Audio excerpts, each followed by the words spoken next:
নমস্কার, আপনারা এখন দেখছেন আরবেন লাইভ 24 নিউজ চ্যানেল। আজ আমরা চলে এসেছি ধানতলায়। এবছরের উচ্চ মাধ্যমিক পরীক্ষায় সম্ভাব্য প্রথম স্থান অধিকারিণীর বাড়িতে। চলুন তার সাথে কিছু কথা বলা যাক। আপনারা এখন দেখছেন আরবেন লাইভ 24 নিউজ চ্যানেল। নমস্কার, আমি জবা কুণ্ডু। এবছর পূর্ণনগর পূর্ণচন্দ্র উচ্চ মাধ্যমিক বিদ্যালয় থেকে আমি 480 নম্বর পেয়ে রানাঘাট সাব ডিভিশনে প্রথম স্থান অধিকার করেছি। কোন ক্লাস থেকে? আমি ক্লাস 7 থেকে পূর্ণনগর স্কুলে রয়েছি। আর তার আগে আমি নবতীর্থ কোয়েট ধানতলাতে সেখানেই পড়াশোনা করেছি। তুমি যে এত ভালো নম্বর পেয়ে প্রথম স্থান অধিকার করেছো, তার জন্য তুমি কি বলতে চাও? আমি এত ভালো নম্বর পেয়েছি আমার মায়ের জন্য। আমার মা আমাকে ছোটবেলা থেকে যে কষ্ট করে মানুষ করেছে, আমি আমার মাকে ধন্যবাদ জানাতে চাই আমাকে এত দূর আনার জন্য। নিজের মায়ের স্বপ্ন পূরণের জন্য আমি চাই আমি আমার মাকে যেন সেই সমস্ত সুখ দিতে পারি যেগুলো আমার মা পায়নি কখনো। আমি তাই আমার মায়ের স্বপ্ন পূরণ করতে চাই। সারাদিনে কত ঘন্টা পড়াশোনা করেছো? তেমন ঘড়ি ধরে তো পড়াশোনা করিনি, কিন্তু যখনই পড়াশোনার সময় পেয়েছি তখনই পড়াশোনা করেছি। 12-13 ঘন্টা তো পড়াশোনা করেইছি। তুমি আমার স্কুল থেকে কেমন সহযোগিতা পেয়েছো? শুধুমাত্র স্কুলের বিজ্ঞান বিভাগের শিক্ষকরাই নয়, প্রত্যেকটা বিভাগের শিক্ষকরাই, এমনকি প্রধান শিক্ষক মহাশয় আমাকে সমানভাবে সহযোগিতা করেছেন। আমার প্রত্যেকটা প্রতিযোগিতামূলক পরীক্ষাতে অংশগ্রহণের জন্য তারা আমাকে উৎসাহিত করেছেন, আর নিজের এই স্থানে আসার জন্য তারা আমাকে সমর্থন করেছেন। তোমার নিজের গৃহ শিক্ষক কজন ছিল? আমার নিজের গৃহ শিক্ষক বলতে 5 জনা ছিলেন। অঙ্কের জন্য ছিলেন আমাদের স্কুলেরই সমীর স্যার, আর ছিলেন রসায়ন বিদ্যার সৌগত স্যার। পদার্থবিদ্যায় আমায় শিক্ষা দিয়েছেন তৌসিফ মন্ডল স্যার, আর জীবন বিজ্ঞানে দিয়েছেন সুদীপ সরকার মহাশয়। আর আমাদের ইংলিশ টিচার ছিলেন বিকাশ বিশ্বাস মহাশয়। পড়াশোনা ছাড়া অবসর টাইমে কি করা হয়? পড়াশোনা ছাড়া অবসর টাইমে তেমন আমি গল্পের বই পড়তে খুব ভালোবাসি। এছাড়াও পৌরাণিক বিষয় নিয়ে গবেষণা করতে আমার খুব ভালো লাগে। আগামী দিনে পরিকল্পনা কি আছে?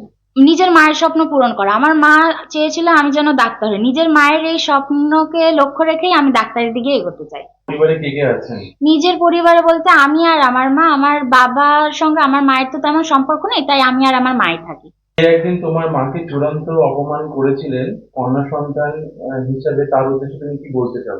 বেশি কিছুই বলার নেই, খালি বলতে চাই যে যারা আমাকে কন্যা সন্তান বলে অবহেলিত করেছিল, আজকে আমি তাদেরকে দেখিয়ে দিলাম কন্যা যে কখনো ছেলেদের থেকে পিছিয়ে থাকে তা নয়, বরং মেয়েরা ছেলেদের সমানই। বরং আমি তাদের আরো ধন্যবাদ দিতে চাই যে তোমরা তোমাদেরকে ধন্যবাদ আমাকে আরো মানে অবহেলিত করার জন্য। কারণ তোমরা যদি অবহেলিত না করতে আমাকে, তাহলে আমি হয়তো এত দূর আসতে পারতাম না। তার জন্য তাদেরকে অনেক ধন্যবাদ। তোমার মতো মেয়েদের উদ্দেশ্যে তুমি কি বলতে চাও? বেশি কিছুই বলবো না, খালি বলবো নিজের মা বাবার কষ্টটাকে দাম দিও। নিজের মা বাবা, তোমার মা বাবা যে তোমাকে এত কষ্ট করে মানুষ করেছে, তোমরা নিজের পায়ে দাঁড়াও। বর্তমানে যে কন্যা ভ্রূণ হত্যা চলছে, এটা একটা খুবই নৃশংস অত্যাচার সমাজের। তাই আমি বলবো যে কোনো মেয়ে যেন পিছিয়ে না যায়, নিজের স্বপ্নকে লক্ষ্য রেখে নিজের পায়ে দাঁড়াও, নিজের স্বপ্নকে পূরণ করো। ওকে, ধন্যবাদ চ্যানেলের পক্ষ থেকে, আমাদের চ্যানেলের পক্ষ থেকে। তোমার আগামী ভবিষ্যতের জন্য অনেক শুভকামনা, শুভেচ্ছা রইলো। নমস্কার। নমস্কার, আমি জবা কুণ্ডুর মা বলছি। আমার মেয়েটাকে আমি অনেক যুদ্ধ করে আজকে এখানে আনতে পেরেছি। আমার শ্বশুর বাড়ি থেকে আমার কোনো সম্পর্ক না। আমার মেয়ে, আমার কন্যা সন্তান হওয়া অপরাধে আমার শ্বশুর বাড়ি থেকে আমাকে বাড়ি থেকে মেয়ে দিয়ে তাড়িয়ে দিয়েছে, বের করে দিয়েছে। আমি রাস্তায় ছিলাম, বেলগড়িয়ায় শ্বশুরবাড়ির রাস্তায় ছিলাম। সেখান থেকে আমার গরিব দিদি তুলে এনে আমাকে আস্তানা দিয়েছে। আমি সেখানে থেকে আমি দিনরাত ফুলের মালা গেঁথে আমার মেয়েটাকে আজকে আমি এখানে আনতে পেরেছি। কিন্তু আমার এখন আমার অর্থের খুব অভাব। আমি আমার আর অর্থ পাচ্ছি না।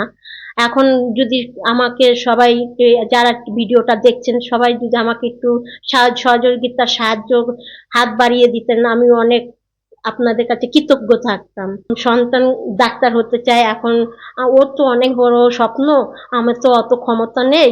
আমার ওর জন্য আপনারা সবাই যদি একটু সহযোগিতার হাত বাড়িয়ে দিতেন, তাহলে আমার অনেক অনেক আপনাদের উপর অনেক কৃতজ্ঞ হতাম। আপনারা যদি যে পারেন সে যদি একটু সাহায্য করতে পারতেন, আমার মেয়েটার স্বপ্নটা যদি আপনারা পূরণ করতে পারতেন। নমস্কার, আমি চণ্ডী সরকার। ওকে, ধন্যবাদ চ্যানেলের পক্ষ থেকে। আপনারা এখন দেখছেন আরবেন লাইভ 24 নিউজ চ্যানেলের সঙ্গে থাকুন, পাশে থাকুন আর দেখতে থাকুন আরবেন লাইভ 24 নিউজ চ্যানেল।